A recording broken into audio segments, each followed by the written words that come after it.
Hello everyone, welcome back to Car Fix. Today we've got something a bit different. We're not fixing anything, but I'm going to explain the Fluval 407 fish tank filter and how I've upgraded the tray so it holds more media. This is my old internal style canister filter from my 80 litre tank, but I've bought this as I now have a 280 litre tank, which I'm in the process of setting up. So I want to set this up on the old tank and get it all cycled up using the old media from my old tank, just to get that cycle in this one going quicker. I bought this second hand off eBay. It was £103, so about £100 cheaper than what it would be if you would buy it new. But they are highly rated filters, these Fluval ones. They seem to get good reviews. I was looking at the All Pond Solution ones, which were about £100 new, but they use more power, and I'd just rather go for the branded one in this case. Buy once instead of buying twice is what the theory I went for. Anyway, so what I'll do is, you've probably all seen these before if you've been looking into them. So this is the sponge tray. So what happens is water actually goes into these sponges initially, falls down, goes to the bottom, and then rises up through the filter. So you want your mechanical filtration on here and at the bottom of your trays.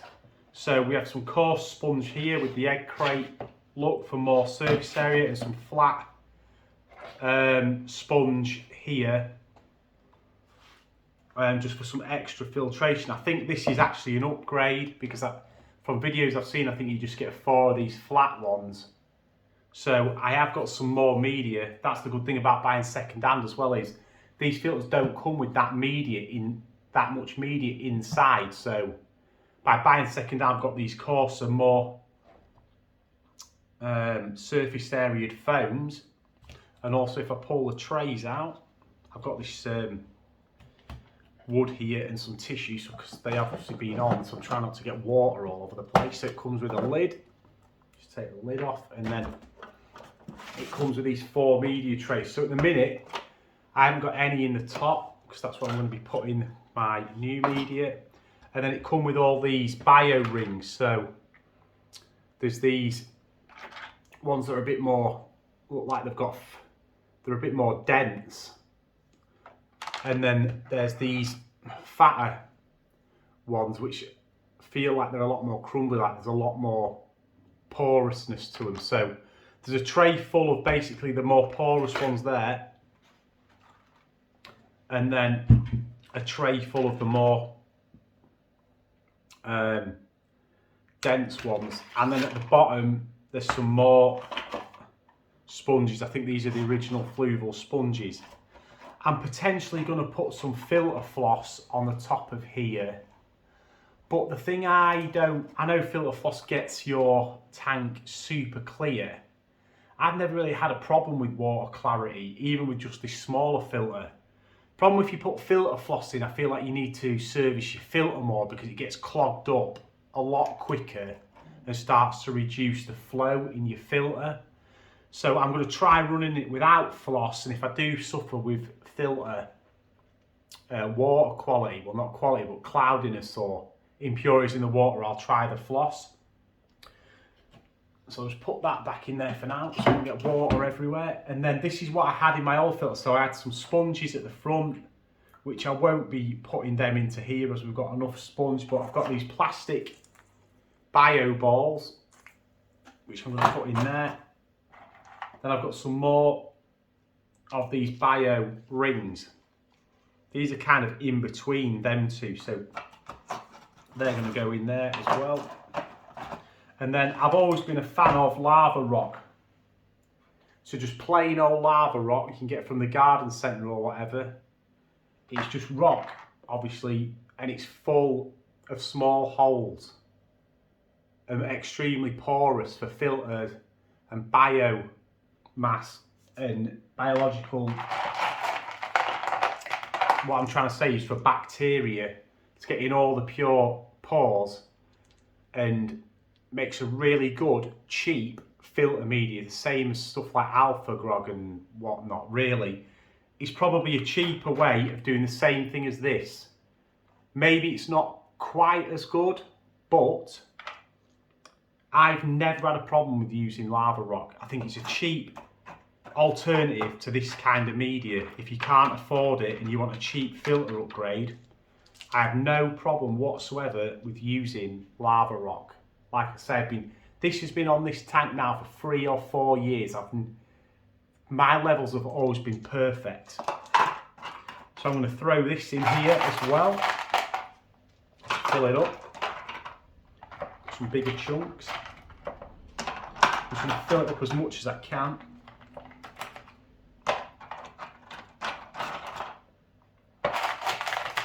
And shove some in here.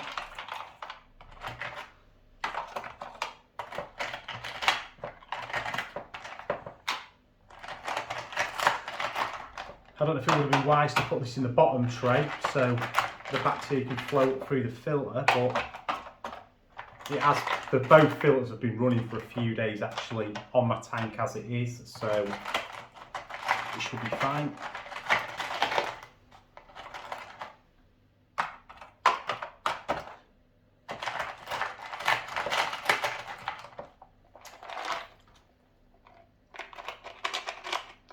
Trying to pour water everywhere, but just going to fill these up as much as I possibly can, with as much media as possible,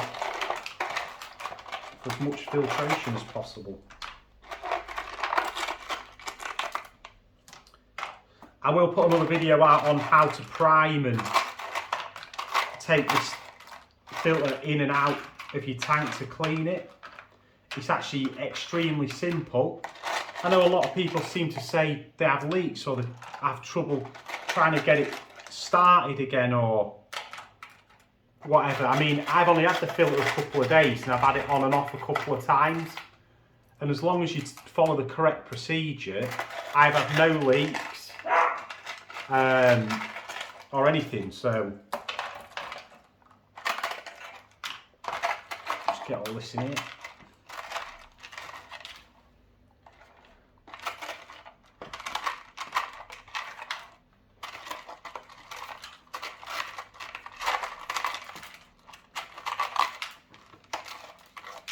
Right, so that'll do.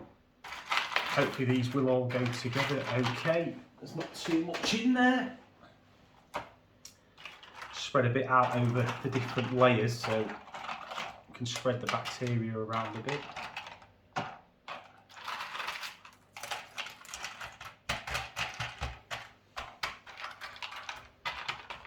And then we can put this back together, so leaky leak. Put them all back together, very simple, they all just sit on top of each other. As long as you don't overfill them, there won't be a problem. Bring the filter back in, and if you hold it by the red tab at the top, then you can move them all together. That's the wrong way round, it goes that way. And then the foam's in. And I'll just mop up some of this water.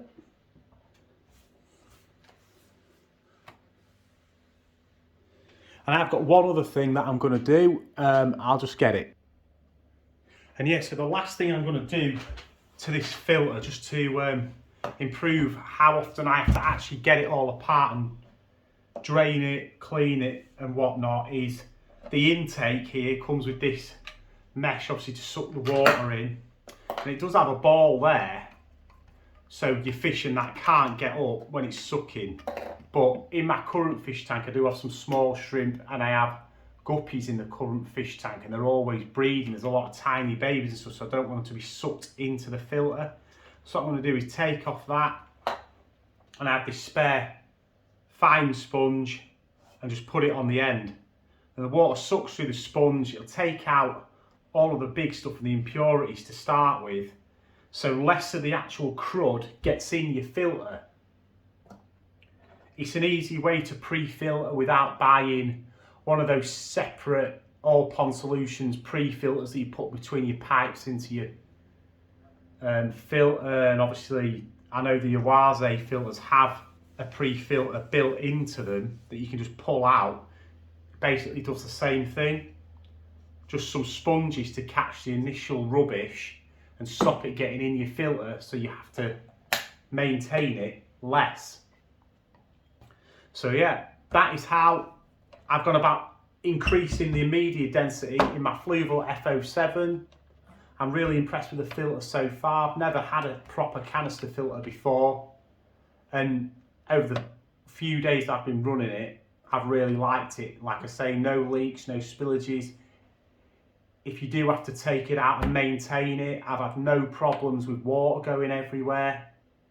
And yeah, so far I'm really happy with the filter. And in the next video, what I'll do is show you how to prime it and get it going, and how to unhook it without spilling water everywhere. So, yep, I'll see you in the next one.